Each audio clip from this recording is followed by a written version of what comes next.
Hello, everybody, and welcome to the Hoopers Lab podcast. This is the podcast where we talk all things basketball. I'm your host, Brody, joined here by my co-host, Riley. Hello. How are you doing today? Doing quite fantastic. Finally, after forever, got my car mirror fixed the other day. Oh, and your cat is attacking his tree. Hell yeah. Boots is going crazy.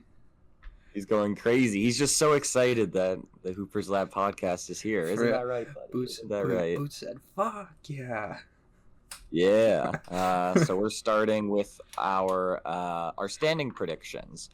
And just off the bat, I think we should recognize that these are going to be wrong. I think that people get a bit too hung up about standing predictions and they get a bit too serious about it. But, who would have thought that the Magic would have won 47 games this year? I'm trying to shoot 100%. No, I know. When I was going through it, there was a lot of teams on there that I was like, I really want to give you credit and props because you deserve it. But, there's just, even in the East, there's a lot of teams where I'm like, man, I feel like this team could be okay. Yeah, you can't really predict this shit. It's just a fun little experiment, basically, and just an excuse to talk about these teams and how we think they're going to do and kind of our excitement level. But yeah, if someone's like, oh, I got the standing predictions 100% last year, you're lying. Or you're a nerd. Or, yeah. Or you're just really lucky. I was going to say, or you just got lucky, which is probably what it really is.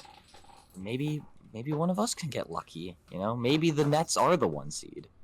Oh, sounds like someone has a bad list. No. But speaking of the Nets, at my 15 for the East, it's the Brooklyn Nets. I actually had the Wizards at 15. Okay, I kind of thought this was going to happen, but who gives a shit? Yeah, the Nets do have better pieces. I think they still have Cam Johnson. They still have Dorian Finney-Smith. They have Bojan. They have Claxton. There are some pieces there. I just think that they'll want to lose a bit more than the Wizards. Yeah. I think that, Cam Thomas is going to average an assist a game, maybe. Well, and the thing I was kind of trying to debate with myself is, do I think they're gonna sell, and do I think them selling is gonna be enough for them to be the bottom seed, which it very well could be. Yeah. Sell at the deadline, and but yeah, it's between Washington and Brooklyn. It's the battle of dog shit. Both of these teams are going to be bad. Yeah. So, they're going to, not just bad, they're going to be horrible. I just think these teams. I feel like the shitty part for the Wizards though is that they're gonna be unwatchable bad. I just feel like they're just so young right now. Other than freaking Jonas, who cares about Kuzma? But who's trying to watch Kuzma as your best player? Yeah, I think they're just gonna be an ugly team next year, which it is very early on in their quote unquote rebuild. So I guess that's okay. But yeah, there's some guys that I like on the Wizards that I think can be better than they were last year. And I think that the Nets are kind of going to be bad, but also bury some of their young talent. Yeah. And also, I don't believe in the Ben Simmons shit at all. I'm done with it. If he can play games this year, that's a good step for him.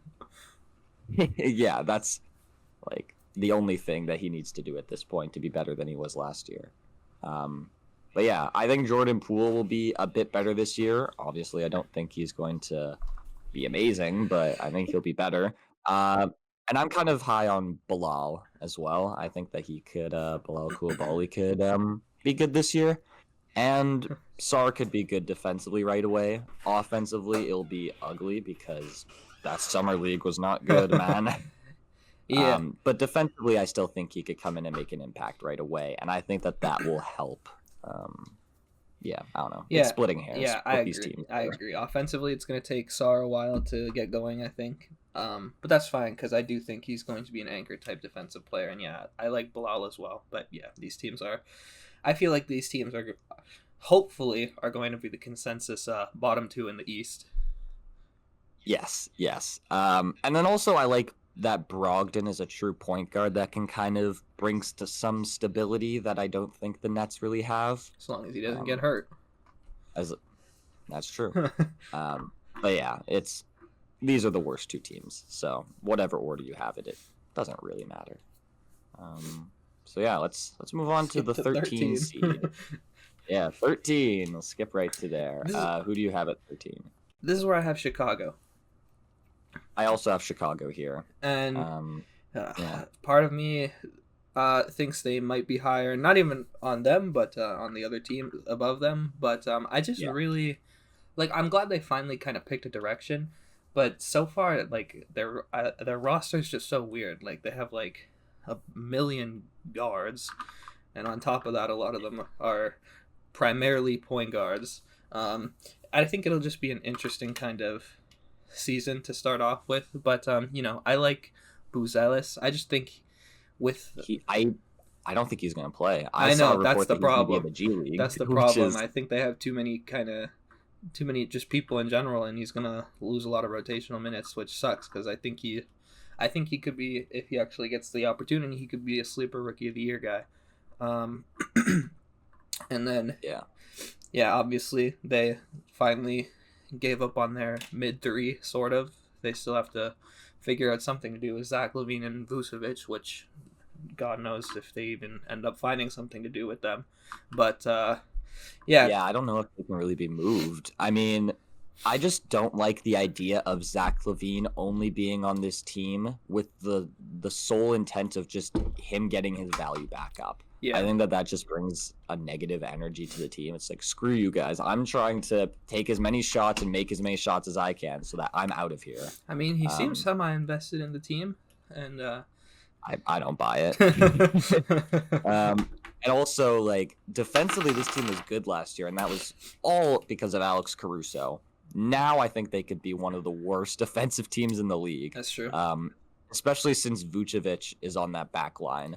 Like, I think he'll just be even more disengaged defensively. Like, he's already awful defensively, but it'll be even worse now that they're not even playing for anything, really. Yeah. At least last year they were trying to make the play-in.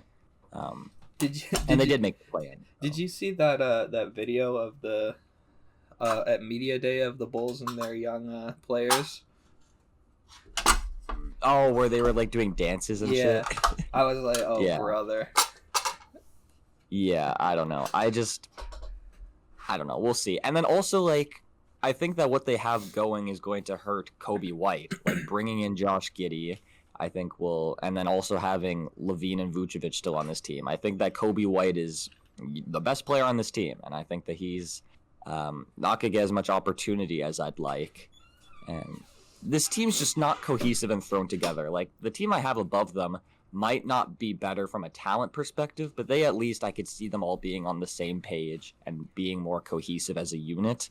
This team is just so thrown together. Yeah, I agree. They're just a mess, and it's fine because it's still, obviously they just entered their rebuild, assuming they continue to be bad. But it's just not going to be a very enjoyable watch, I suppose. If they play fast, it could be fun. And Lonzo's finally going to be back, my glorious king.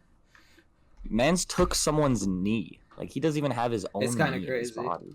It's wild. Like, if they could play with pace and get threes up, like, that would be great. Are they going to do that? I don't know. Are they going to do that successfully? Probably not. Yeah, maybe with Josh Giddey they play with more pace, but I'm done talking about this team. For real, too much time on the Bulls, Wizards, and Nets. Yeah. All right, number 12. Who do you got? This is where I had the Pistons, and I also have the Pistons. I didn't want to fully buy Pistons stock this season because last year when I tried to do that, they went on a 28-game losing streak. But it feels like they should finally at least be trying to play for the play-in. You brought in Tobias, whether that's a good thing or a bad thing, I don't know. No, it's a good thing. Even though, like, everyone shits on Tobias, if it's good for them. Are an awful team trying to win regular season games, I think that he will do fine. Yeah, it's good. Just it's good for them. That he was making $40 million, and you wanted him to be your third guy in the playoffs. Now he's making $40 million over 2 seasons. Exactly. But I I wasn't a super big fan of the Ron Holland pickup in the draft, but I think if he's developing behind Tobias, it could be kind of okay for them. And then obviously Your boy, the shooting coach. my goat Fred Vincent for real. Yeah, he's gonna elevate this team. And he could, No, man. Another year of Cade development, and then hopefully now a competent coach, I suppose. I swear, not even a Monty would, competent coach. A someone, coach that wants to be. yeah, there. someone who's not intentionally sabotaging the team. Yes, You know, I think that goes a long way. maybe you get some more. I don't even want to say a jump from Jaden Ivey, but just get some confidence back in him. Duran, hopefully he can improve on the defense side of the ball, and then hopefully Asar can shoot better than 15% this year from three. Yeah. I think his confidence will be better, and that his role will be more defined. And I see Jaden Ivey being better this season. Yeah. And then I think Cade could go nuclear. Obviously, we know that he has it in him. I think he could be an all-star this season, and really just go off. And even though they didn't improve the spacing a lot, they did a little bit, and I think that might be enough. Well, I liked the Simone Fontecchio pickup that they did last year. He's solid for them. Really yeah, but they have Malik Beasley, who's literally just there to hit threes, which is they need a guy like that. They need anything. Yeah, so I think that with the coaching change, with Cade and Jaden Ivey getting better, with the addition of Tobias Harris, I think that they finally realize that they aren't the worst team in the league. Yeah, I think that they'll be able to do better. Yeah. Number 11. This is where I have the Raptors. Yeah, I have Toronto here as well. And okay, are we just have the same? I don't think so. Here? But no, I don't think so either. I just think Toronto wants to kind of be in the same area as the bottom four teams, but the bottom four teams are just so bad that I think Toronto's going to kind of end up just outside of that area. I don't know if they want to be in that area. They could have traded OG Jakob Poeltl for picks, but Poeltl, yeah. I mean, he's a realist. Yeah, no, I think they realistically, from a team building standpoint, you'd want to be there, but I think you kind of realize as the team you're going to be around the play-in area. So I mean, at that point, if you fight for the play-in, it is what it is. But yeah, I think they're going to be around this area no matter what happens next season. Yeah, their trio is interesting of Quickly, Scotty Barnes, and RJ Barrett. We'll see what they can do. I think that they could all average 20 points per game, which but the rest of the team will combine for like 20. So you've got that going for them. They got Canada RJ, so maybe he's gonna go crazy. They just have no depth. Yeah, their team is just kind of weird. Their bench is just literally nothing. I like Grady Dick. I think that he earlier in the season could have gone more run, and I think that he was kind of underutilized for them last year. And when he was playing, I think he was doing good. Yeah. So you have that, but everything else on this team, you have your trio, and then you have Bruce Brown, which I don't really know what to think of him. You have Poeltl, who just doesn't want to be there, and then Grady Dick. So. And then after that, you have nothing. So yeah, it just feels kind of unfortunate that we're never really going to get to see them fully kind of rebuild around Scotty. It's mostly going to be retooling and adding pieces when they can get them, which it could work out. But yeah, I don't know how to feel about the big three, or not big three, mid three, I'm going to call it. Yeah. RJ's always been okay. He showed a lot of, since he got to Toronto, he definitely showed more of what he can be. And then Quickly obviously is a spark plug and a fantastic scorer, but I don't know, I just think something about it just seems off to me. I don't know. Yeah, they don't have this is kind of exactly where I see them finishing. I don't have them with this high ceiling, low floor like some other teams, but I also I feel like they're just gonna be mid, and this is just where they're gonna be. Canada basketball. Yeah. Let's go. Now we're getting into teams that we think will make the play-in. So we have our top 10 seeds. So who is your number 10 seed? it hurts me because I really want to buy stock in them this year, but I have the Atlanta Hawks here. Okay, I like it. I have the Hornets here. Yeah, not surprised. Yeah, I just I yeah. I I don't know. I really want to buy stock in the Hawks this year because I really like Jalen Johnson. I really like Trey Young. I think Reese Shea will be nice for them and like a really nice fit. It seems kind of like they found something with DeAndre Hunter off the bench. Um, Dyson can hopefully take a bit of a jump next year, next to Trey, if he's starting or if he's coming up. I feel like they'll probably bring him off the bench. And then, hopefully more, less Clint Capella minutes and more Okongwu minutes, but you never know there. But That's what I want. That's what everyone wants. I just can't take that the Hawks have been, in this same spot for the past like 3 seasons. I can't just kind of disregard that. I mean, sure, yeah. I mean, the Hornets. If we want to talk about last 3 seasons, the Hornets have no business being this high based on their track record. But I don't know. Yeah, they don't have a great track record, but I think that the Hornets will take a jump if LaMelo is healthy. Obviously, that's the big if. Yeah. I think he will be. I think he'll have a really good season. I think that the Hornets and Hawks are kind of in the same tier for me. Yeah. But the only difference maker for me is that, well, I trust Trey to play more games. That's number one. Number two is the depth. The Hornets aren't very deep. The Hawks are pretty deep. Yeah. They have like actual guys that I can trust more than the Hornets. And I also don't know about Mark Williams because that man just like he's really good if he could be healthy. Yeah, Hornets are getting unlucky, but yeah, I have them one spot higher at 9. And we just have them flipped. Yeah, I just think another season of Brandon Miller getting better will be super good for them. I'm excited for him this season. Maybe even taking over as the top guy sometime soon, especially if LaMelo can't stay healthy. But yeah, obviously that's the main kind of hope having them here is that LaMelo actually has a healthy year.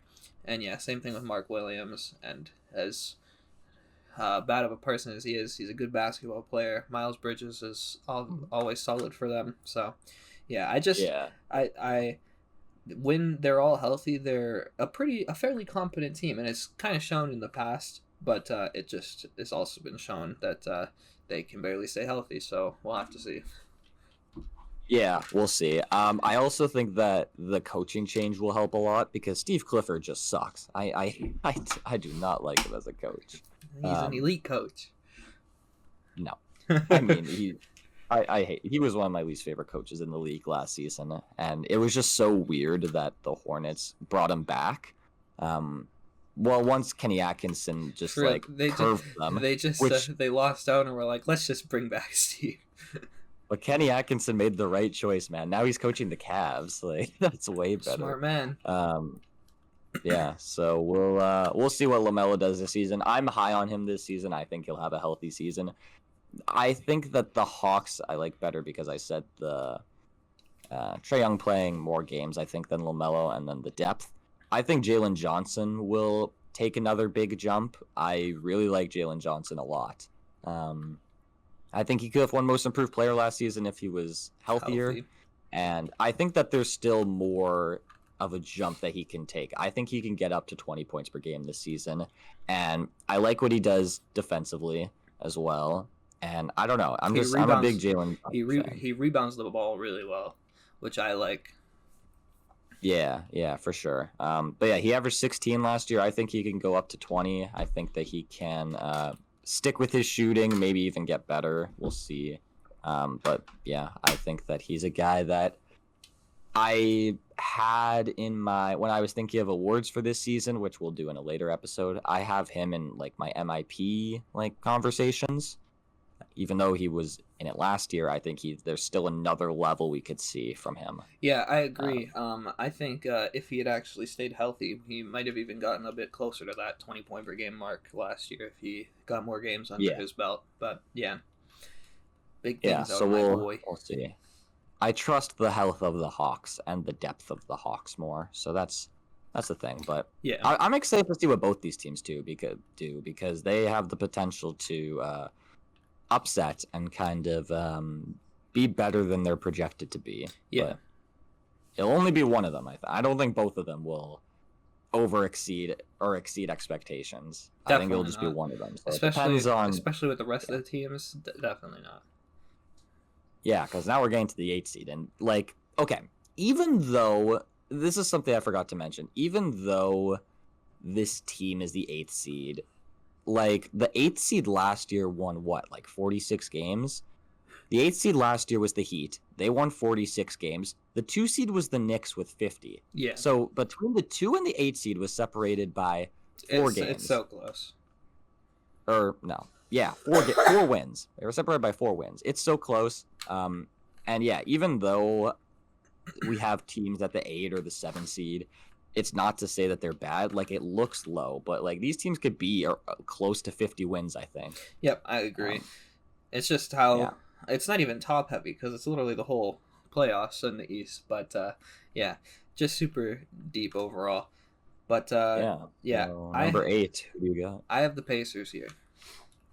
And Okay. I don't know. I guess it feels disrespectful after going to the conference finals, but I just think they're kind of the odd team out. And okay, fair. Another year of Pascal and Tyrese kind of learning how to play more together could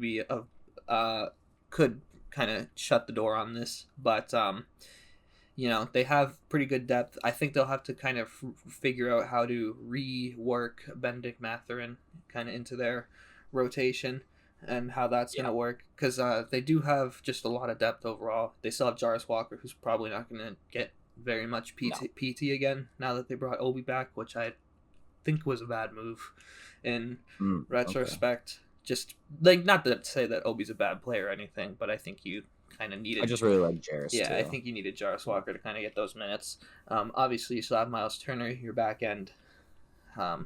Great rim protector. Yeah. They could definitely benefit from adding a legitimate perimeter defender, but it's not as much the Pacers being here that why I kind of have them here. It's more so the teams above them, if anything. Yeah, that's fair. I mean, yeah, they made the conference finals. They were really good. I think that with the Pacers, one thing is that Tyrese had some bad stretches last year. I don't think that he'll have those horrible stretches where he was like playing through a hamstring injury and he just looked awful at times. I think that, like, I don't think he'll be what he was during the in-season tournament, because he was on tournament. Tyrese is the best point guard in the league. Yeah, but I think that he will be more consistent, and with more time with Pascal, I think that'll help. Yeah. I like the depth of this team. They're incredibly deep, and Andrew Nembhard is a guy that I can see kind of taking a little jump this year. The one thing for me is I'm worried about their backup big situation. Like, if Miles Turner were to get injured, what would they do? Because, like, would you put in Isaiah Jackson? Would you bring out Wiseman? 5? Would you, play James Wiseman, which is so weird that he's on this team. It's just so random. So that's one thing for me. I thought that was... hurt. And then also defensively, what the fuck would they do? Yeah. No, that's true. I didn't even think of that. But yeah, losing Miles Turner would be would be massive for them at all. A big if. I mean, you can't really think about injuries are going to happen, but trying to predict them is impossible, which is what makes the standing prediction so hard to do. I'll tell you what injury I can predict: Kawhi Leonard. Yeah. I mean, we're in the East right now. But yeah, I have the Pacers one spot higher. I have them at 7. At 8, I actually have the Orlando Magic. Ooh, okay. I didn't want to do it. Yeah, I know it sucks putting a team at 8 because 8 seems so low. And even though there's two sides of the argument, I think. My argument and kind of the counter argument. The counter argument is that they got KCP, all their young guys are there, and they only are going to get better. And then also the fact that there's no way Franz could shoot that bad again, right? And I think that's kind of what people are hyping up. Yeah. I think KCP was an amazing pickup. I think he'll be great for them. I don't think he solves all of their problems from three. I think he helps them defensively, but it's not like he's this volume 3-point shooter. I think that it just looks better just because there is literally no shooters on this team. But it's better than I Gary still Harris. don't. Yeah, I still don't think that they're going to be this great 3-point shooting team now, and that the floor is going to be spaced for Paulo. That's fair. I don't know. I also don't like the fact that they don't have a true point guard, and I think that in the regular season that's important. They want to play Suggs more at the point guard position, and I really liked him at Gonzaga as a point guard, but at the NBA level, I don't know. Like, they'll be good enough to get by. Yeah. They'll be good enough to get by when it comes to the playmaking aspect, having Franz, having Paulo, and having Suggs as that, like, trio sharing playmaking roles. But I just like the way the Pacers are built, having that true point guard that can kind of facilitate everything. I always think that those teams have a higher ceiling, personally. Yeah, but that's fair. Yeah, I also don't know what to think about Franz's jumper. Like, people are saying it can't get worse. He didn't shoot that good in the Olympics, did he? That was another thing. I didn't hear anything about him having a crazy stretch at the Olympics, but yeah, I don't know. And then I don't know what to think about Franz. I think Paulo will be better, but I'm not the biggest fan of their depth either. I like the Pacers' depth more, which is something that I like the Pacers' depth more, and I like Rick Carlisle more than I like Jamal Mosley, even though Jamal Mosley did do great things for them last year. Who won Coach of the Year last year? Did Jamal Mosley? I know. It was Mark. It was Marky. Oh, you're right. Yeah, it had to have been. Right? Marky yeah. Mark? No, it was definitely Marky Mark. Mark yeah. Dagnall. Yeah. But yeah, I think Paulo will be better this season. I think he'll be really good. But it's just someone has to be 8, and there's more nitpicks I can make about the Magic than I think some of these other teams that are in this range. And I also think teams will be more ready for them. That's another thing. Like, when you're a surprise team, I think that the second year is really hard, and I think that there could be some of that struggle. That's a good point. So yeah, I don't know. This is just picking hairs. It's hard to pick an 8 seed here because it feels disrespectful. But like, the Magic could win 40. What did they win last year? 46 games. They could win 46 games again, but be the 8 seed instead of the 6 seed. Yeah. So yeah. No, that's fair. That's kind of wild. Yeah. At 7, I have the Miami Heat here, and okay. I originally had them lower on my list at first, but I just think with Jimmy's contract being up, you're gonna see a locked-in Jimmy Butler from the get-go. Bam Adebayo obviously is phenomenal on the defensive side of the ball. Always a low-key defensive player of the year caliber in the conversation, and I think he could legitimately be in that conversation this year. Maybe run some 4, which would be interesting at times.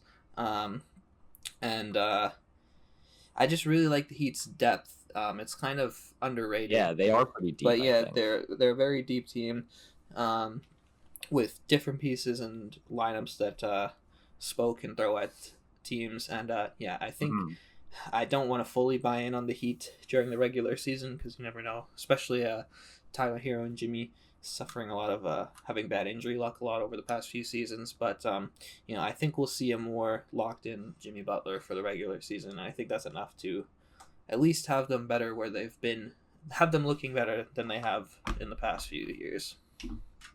Yeah, for sure. I have them higher. I have them at 6. So, and you hit on the thing about Jimmy Butler. Like, I think that a contract year Jimmy Butler is a dangerous thing. Jimmy Butler with something to prove, and when he's not playing 60 games, and even in those 60 games, he's not really trying. So you have that. Spo is obviously an amazing coach, one of the best we have in the league, and this team is deep, and there is lots of different lineups they could throw. They won 46 games last year, and that was with bad injury luck and also with Jimmy not really trying or playing. So you have that. I also think Bam is going to win Defensive Player of the Year. So I think that like what he does defensively for this team is incredible. And I think that we'll see that again. I think that having another year of Jovic and Hame kind of a year of growth for them will help. And then also another year of Terry Rozier, because he was a key acquisition for them, and we didn't really get to I was see gonna say we didn't him play really. with this team. Yeah, we didn't really get to see much of it at all at the Heat at full strength after that trade. Really, yeah, I think it'll after a full off season together. Bro's trying to blind me. More continuity, more injury luck, and then with Jimmy having a chip on his shoulder and Bam just being the monster he is defensively and maybe shooting more threes. I was gonna say I didn't want to mention it because I feel like it's not gonna happen. But if Bam decides to shoot, it's a factor. Because I guarantee he could start splashing them too if he started consistently shooting them, just 1 or 2 a game. He can. Like if you look at like his mid-range shot and then also his free throw percentage, like that is a teller of your how good you could be as a shooter. Like he shot 75% from the free throw line last year. He shot 81% the year before. So like I think he can shoot threes. It's just a mental thing right now. It's like the Blake Griffin thing. We'll see. Even if they don't do that, but even if they don't do that, I think even if he doesn't take that 3-point step that everyone wants him to take, I still have this team being really good and being the 6th seed here. So I have trust, and I'm putting stock in the Miami Heat for the regular season. So then who do you have at 6? Yeah, so my 6 is the Magic. So we just kind of have them reordered. You kind of hit everything. I like the KCP pickup. I think it'll be just enough to the point where they're at least looking a little better offensively and from 3. I think Suggs having that time kind of to develop last year, hopefully he can take another just step forward in terms of his point guard abilities. And I think Paolo's really blossoming into a superstar before our eyes. He's just really good at everything. Turnovers hopefully will start to kind of go down as he kind of learns the game more and more, and efficiency will start to go up, I'm expecting as well. And then Franz is great as long as if he can figure out his jump shot even just a little bit, like just league average would be not below 30%. That's crazy. League average would do wonders for the team. And then I've always really liked Wendell for them. And then they're big backups. I don't mind. And then hopefully now that he's actually going to get some runtime, Jonathan Isaac too. I didn't even think of Jonathan. Oh, that wasn't who you were thinking of. I was that too though. Literally, now that he can continue, and apparently he's put on a ton of muscle. But no, I'm really hoping Anthony Black can have a solid season for them this year. Yeah, they have like lots of those young guys that are buried that could go off, like Jed Howard as well. Yeah, like I wouldn't be surprised if there's like a stretch where he starts going off and then he earns his way into the rotation. Yeah. So I don't know. We'll see. So just to recap, kind of the 6 through 8 range. I have the Heat at 6, Pacers at 7, Magic at 8. And then what's your order for that? Orlando, Miami, Indiana. Yeah, okay. So, gotcha. Now we go into the top 5. So, we have the same teams. We'll see if it's the same order. Who do you have at 5? I'm looking at it now, and I'm kind of regretting it. But I have the Bucks here. Okay. I have Philly here. Okay. So, yeah, you go first. Yeah, I had the Bucks here, and it's really not a thing that I don't have trust in the Bucks. It's just I also really like the other teams here. These 5 teams are really good. I think a full off season of Dame and Giannis together will have them both looking better coming into the season. Hopefully better together. I know there was a thing that they didn't really practice a whole lot individually together, but I think that's fine. I don't think that matters. Yeah, and I think a full off season under Doc and figuring out how he wants to run them and run the team together, I think will be okay. The only thing is that they're an old folks' home. Chris Middleton just got the double ankle surgery. Something like that. But that is my big concern is the age of this team. Yeah, Brooke is obviously like 37 at this point, 38. Yes, 36 maybe. He's getting up there. obviously not moving the same. He's 36. He'll be 37 during the season. Okay. So yeah. And then Bobby Portis, I like Bobby Portis, but he's more just kind of a spark plug guy that you kind of have to play in spurts because he gets too, I don't know, full of himself at times. Doc loved him last year, and he was doing awful. Yeah. Um, yeah, it's not that I don't think the Bucks will be good or bad. Like I've been praising Giannis and expecting big things out of Giannis this season, and then have them at 5. It's just I really don't care too much for the supporting cast around him and Dame. Yeah, that's fair. I have them higher. I'll talk a bit more about them when we get to them because I'm pretty high on them. I'll talk about why I have the Sixers so low. So, hypothetically, right? This team won how many games last year? I don't have it up. They won like 46 games, right? And that was with 39 games of Embiid. That was without having Paul. They won 47, and that was with Embiid missing half the year. That was with no Paul George, who they're adding. So on paper, you're like, well, this team should be really good. I think that I can't trust Joel's health, and I think That's fair. kind of one factor I think of is like how likely this team is to be healthy.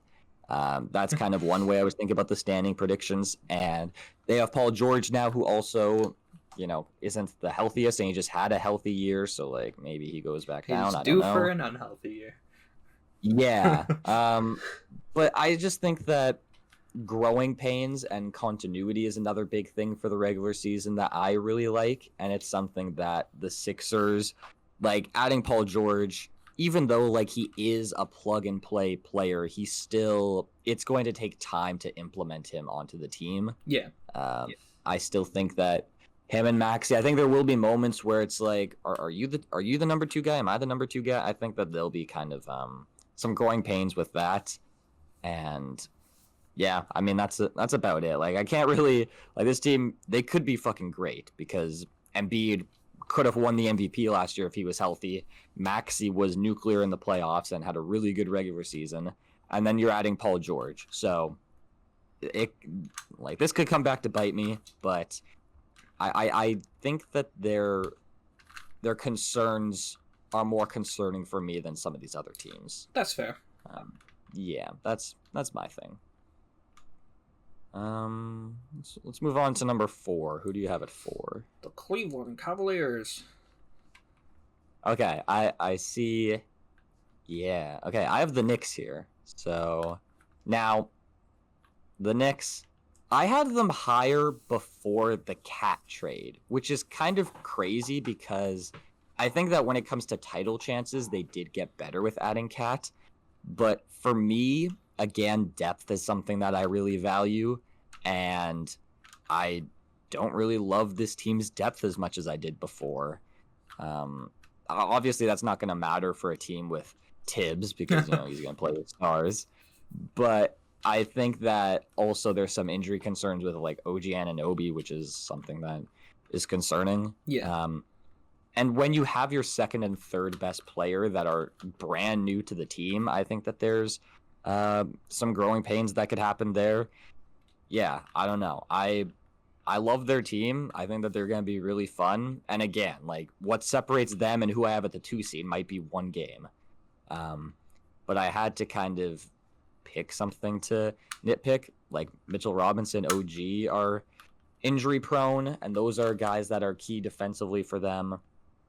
Their second and third best player are brand new to the team. There'll be some growing pains there, I think, with the continuity. Yeah.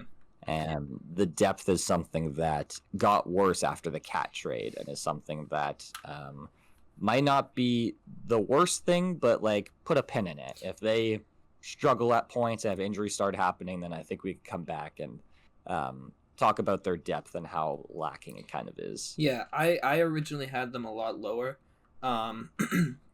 And than where I have them, and it was mostly due to the fact that a lot of their top talent is still new to the team and getting acquainted with each other and trying to figure out how to play together. But I just think there's certain teams that they kind of get put together and it just clicks, and I kind of feel like that's what it's going to be like for them. and everything's just kind of it's gonna start off pretty smoothly for them. And yeah, obviously the depth is a pretty big concern. But Tibbs is a madman. I wouldn't be surprised if Mikal Bridges averaged over 40 minutes a game. But in 82 games, the most literally. minutes the most minutes played in a season. I mean, he won't Well, because Wilt averaged Wilt 48.5 one year. Like, what the hell? he averaged more than 48 minutes a game. What Yeah, the hell? But yeah, it's obviously, crazy. you mentioned the OG injury, which injury concerns, which is very true. I think if anything, limit his minutes out of anybody on the team. Limit OG's minutes because when he's there, he's super impactful and just Yeah. super great overall. But yeah, I kind of like what you said about like if there is a team to click, I think it will be them. I think it'll be more likely that they do than the Sixers do. Just because like Mikal was in this role before. Like even though he had a higher role in Brooklyn, with the Suns, like he's kind of going to be doing the same things he was with the Suns, I think. I think that he'll be able to balance kind of the Brooklyn play and the play from the Suns yeah, and find a good ground. And then Cat like was obviously willing to make sacrifices last year, and I think that he's not coming onto this team thinking it's my team. He's going to buy in again. I think so. Yeah, you make a good point there. Yeah, I don't know. I'm just higher on the other teams, I guess. So, well, I'm excited to talk about those teams. Who's your number 3, right? Or no? Well, I didn't really Yeah. talk about Cleveland, but Yes, you didn't talk. Sorry, you didn't. Yeah, you didn't talk about Cleveland. That's my bad. Yeah. So yeah, I've been looking for you of Cleveland at 4. So talk to me about the Cavs. Yeah, I don't know. It just feels like this is kind of the area that the Cavs are always in. I really like all their players individually. Even Garland, who had a down year, I would anticipate a bit of a bounce back season from him. Hopefully shoots the ball a little better. He's obviously a really good facilitator when he has the ball. So hopefully him and Donovan Mitchell can kind of figure out that a little more during the offseason. Jared Allen and Evan Mobley, obviously the spacing is a lot to desired, but Kenny Atkinson says he wants to use Mobley it a little more in the offense in general. Hopefully that does mean some floor spacing a bit as well. And then, obviously the 3 has always been a bit of a concern for them, but they did just give Isaac Okoro a bit of an extension, so all that man has to That do helps for 3. all that man has to do is shoot the ball semi-efficiently, and that's Hey, the 3. he did before he broke his hand. He was doing solid till he literally broke his hand. So I don't know. Yeah, I'll talk about them more when we get to them. Bro has the Cavs at 1. I did last year. Remember? I don't know if you remember, but I had them at 1 last year, and I think that they just had a really unlucky season, and I think that they'll get back to being high. We'll see where I have them. So yeah, number 3, I have the Bucks. I'll talk about why I think I have the Bucks higher than you do. Number 1 is I think I have Giannis as my MVP. Like I haven't sat down and like actually decided these things. Like I keep saying, oh, I have Bam as my depoy. I have Giannis as my MVP. But I'm very well may have Giannis as my MVP next season. I see him. He's gonna have a big chip on his shoulder. I think he'll go God mode. I think that Dame last season not even working out in the summer was apparent, and apparently he's been putting in a lot of work this summer. And I think that he's a guy that has a chip on his shoulder. He has the mentality of being in shape and trying to help this team win games. And then, yeah, they brought back the same team, and let's see how many. They won 49 games last year. That was with Giannis or not with Giannis. That was with Dame having a pretty down year for his standards. I think that he'll kind of get back up. I don't think he'll average 30 like he did in Portland, but I think we can expect more than, 22 points per game? Something like that. So, yeah, they brought back the same team, and they added some good role players. Like, they added Taurean Prince, which I like. They replaced Malik Beasley with Gary Trent Jr., which I think is an upgrade. Slightly. And then they also replaced, what'd you say? Slightly. I don't know, man. I think I'm high on Gary Trent Jr. I've just been hearing bad things from the Raptors fans about Gary Trent Jr., so I don't know. It slightly concerns me. I think he'll be good in Milwaukee, though, just because I think it'll fit I in think better. winning solves everything. He's back with Dame. He's back with his buddy. you know. And yeah, Malik Beasley was just not good for them though. Like other than shooting the ball, like defensively, anything Gary Trent Absolute Jr. does will cone. be like it's just the little upgrades for the Bucks, and then also DeLon Wright is an I do upgrade like over that Patrick pickup. Beverley, who they had. Yeah. So yeah, they're bringing back that same team. Obviously, we talked about the age, how Brook Lopez and Middleton will do, but I think that it was also hard for Doc Rivers to enter a team mid-season when he was literally commentating like a week before, and then he has to go coach a team that's trying to win a championship.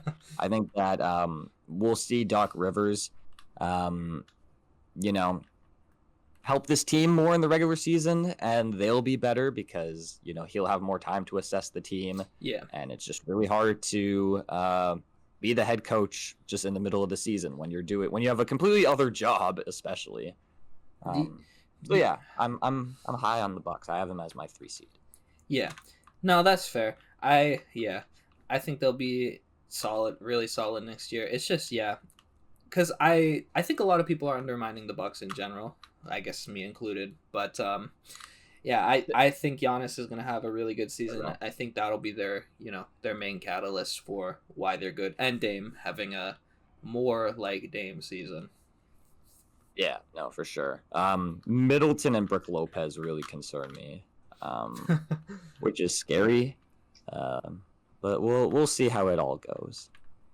Yeah. It's don't count out Giannis. The freak. Okay.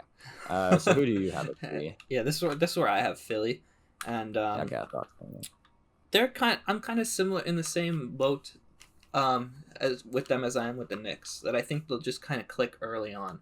And I think that's mostly due to the fact, because obviously, like on paper, they have a fantastic roster, but it's basically all new.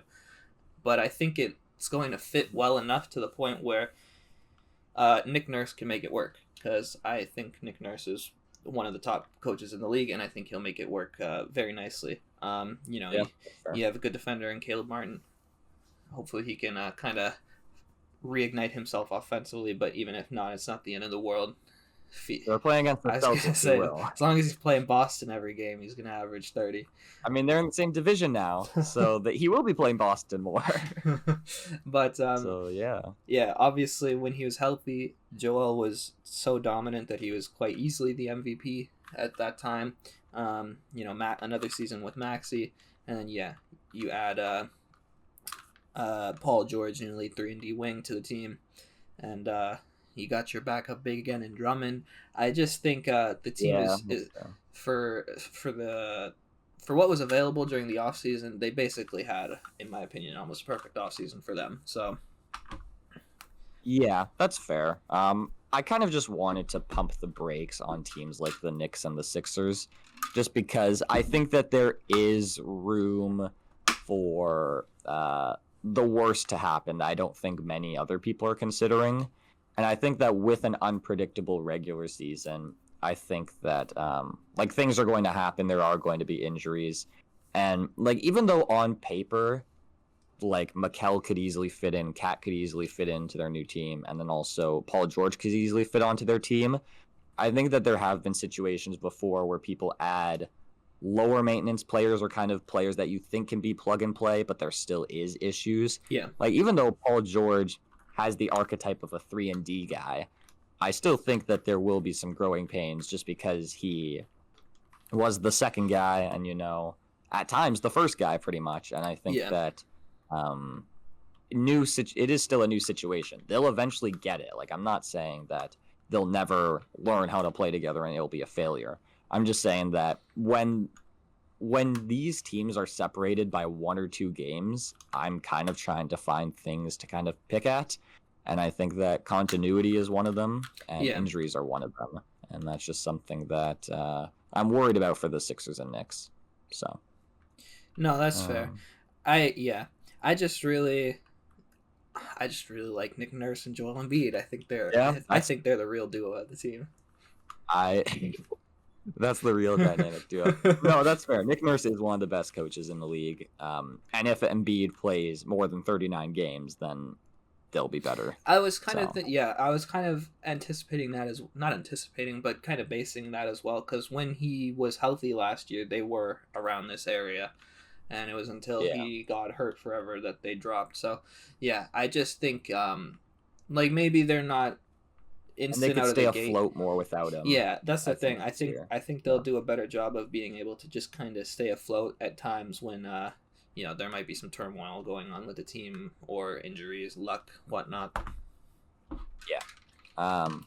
Now number 2. I have the Cavs at 2. Now, I I think the disrespect for them is crazy. I am glazing them a bit, but I keep seeing things where people are like tearing off the Eastern Conference teams, and they're having the Cavs below the Bucks, Sixers, Knicks, and Celtics on like a different tier than them. And I don't really think that that's fair. I think that this team was really unlucky last year. They won 48 games, and that was with Darius Garland losing 20 pounds and breaking his jaw. Like, that's just not going to happen again this year. Like, 2 years ago, this team was a top offensive team and defensive team, and they just got really, really unlucky this year, I think. Yeah. And then when you're bringing in Kenny Atkinson, who I loved in Brooklyn, I think that what he will be able to do with them offensively in terms of sets, like he is much more creative offensively than Bickerstaff was. And I think that we'll see that. Yeah. He was great in Brooklyn, I thought, and then he went to the Warriors system. I think he'll pick up some things there, and I think that he'll be a guy that's in Coach of the Year conversations. And then also I have a guy like I have Mobley probably winning Most Improved Player. I think he will take that offensive jump. I think that, yeah. I think he can be an all-star this year. I think that he's a guy that will have more freedom with the ball, being able to bring the ball up and kind of show off his skills more. Because when he was drafted, like we saw the potential of him not just being this defensive guy, but him also expanding his range, the potential to do that, him being able to handle the ball a bit and eventually getting there. And I think that he will take steps towards that. And I think he'll be empowered to do so with Kenny Atkinson. I would love to see it because I've always thought Mobley at the 5 would unlock the team more, but if he can just figure it out offensively and really take that leap, I don't think it matters as much. And if anything, it works in favor of the two big jumbo lineup. And I think if you do get a leap out of Mobley, I could 100% see them being towards the top of the East again. Yeah, that's kind of a big thing on what I'm banking on here, but also like I think they're going to be a top defensive team. I think Kenny Atkinson as an acquisition is going to be really, really good for them. And I think it also helps, like, because it could be hard with a new coach sometimes kind of learning everything. But the fact that Jared Allen and Karis LeVert are already there, I think that helps a lot. That's true. With getting Kenny Atkinson comfortable and also getting the team comfortable. Like, Jared Allen and Karis LeVert can kind of be supporters of Kenny Atkinson. They could be like, you guys, you can trust this guy. He's legit. And kind of, advocate for him a bit. We were on his team when we were shit. Yeah. And Jared Allen was great. This team won 48 games and now they have a better coach. They are going to have a healthier Darius Garland. There's the potential for the Mobley jump. And you also have Donovan Mitchell, who I haven't even mentioned yet. And he was really good for them last season. And I think that he's happy in Cleveland. I think that he's going to have, the same year he had last year, which was really good. Less stressful year. Not having to worry about contract extensions and whatnot. And I agree. I think we'll, even if it's not like he was 2 years ago, I think we'll see a much better Garland this year than we did last year. Yes, I think that there's no way he won't be. Like, he had probably the roughest luck in the league last year. Like, breaking his jaw, he couldn't eat for like how long was it? 2 months, 3 months, something like that. That guy's got the worst luck. He had to have everything through a tube. Like, he could not chew food, and he was a guy that when he was healthy, he was a fringe all-star. And like 2 years ago, the Cavs were a top team, and they looked really good. but that's when the lights got too bright. Yada yada yada. Oh, Jay That was in the Allen. playoffs. Though. That regular season was really good, and Darius Yeah. Garland really good that year. So yeah, that's my spiel. Yeah. Yeah, that's why I have them. I'm high on them, and the Bucks higher than most people. I think that the NBA regular season brings chaos, and these are teams that they have the continuity. Yeah. No, that I really agree. value. That's kind of Yeah. the thing as well that I do like about them, that they're still giving their main core a shot, and they're still, giving them more time to develop together. So, yeah. I think it can work. Like, people are saying that the front court is clunky. I think that Mobley can take that leap, and it can kind of silence that a Yeah. bit. And then also, I think Kenny Atkinson could be really smart about staggering those guys, having lineups where Mobley can play the 5. Yeah. Stuff like that. And we've seen, like, 5-0. even if this team has injury luck, they can still be really good. Yeah. Yeah. So- No, that's true. Yeah. And then number 1, it's the Celtics. At 2, I have the Knicks. Didn't talk okay. about Is there them. anything else about the? Yeah. No, not okay. really. Is there anything else about it? We hit most of the points. We didn't with mention the Jalen Knicks. Brunson. He's gonna be great. He's gonna do the same things he did last year. Yeah, I just think a lot of the main concern is the depth, but I think with Tibbs, he'll play his guys enough to the point where it doesn't matter too much. Yeah, that's fair. Team chemistry as well for that team will be really high, just because like Cat is a guy that is in a new situation. He's really happy to be there. Likeable guy. Mikel's a guy who's always happy. You got Josh Hart, who's just always happy as well, and just the class clown. Dante DiVincenzo's God. Yeah, the vibes are like so close to being fully immaculate. If they still had Dante, then but apparently he didn't like his role. So maybe the vibes are better without him. I don't know. But yeah, Boston at 1. I really wanted to justify not having them at 1, but even with the Kristaps injury at the beginning of the season, I still think they're just way too good to not be at 1. Yeah, like the difference between them and the Knicks last year was 14 games. I think that it won't be that much of a difference again. Like, I don't think that 14 games will separate the 1 and the 2 seed again. But they were so historically good last year that even if they do have a bit of a dip, they will still be the 1 seed, I think. Like, that's how good they were last year. Brad Stevens is a madman. How he constructed this team, man. Crazy. They're just like so top heavy, but like they still have decent depth as well. I like their depth. I think their depth is good enough for the regular season. Like, I think that Peyton Pritchard's a bucket. Lonnie Walker was a really good steal. He's gonna be a bucket. Sam Hauser's a bucket. Xavier Tillman is shooting threes now. So, like, he's splashing it. He could splash it. Obviously, like, Horford's getting older. That's a concern. Porzingis is never healthy, which is a concern. But this team lost 3 games in the playoffs, and Porzingis barely played in the playoffs. That's crazy. It's just crazy how dominant they really were last season throughout the whole year. Yeah, exactly.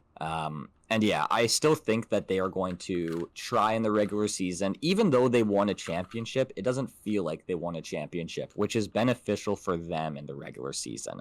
I think they still have a chip on their shoulder. I think Tatum is still going to go out and try and prove himself in the regular season, and that's what you want from a championship team. You want them to have that chip on their shoulder. Joe Mazzulla is a madman, so he's going to, really push this team to have success again in the regular season. I don't think he's a guy that would want to coast.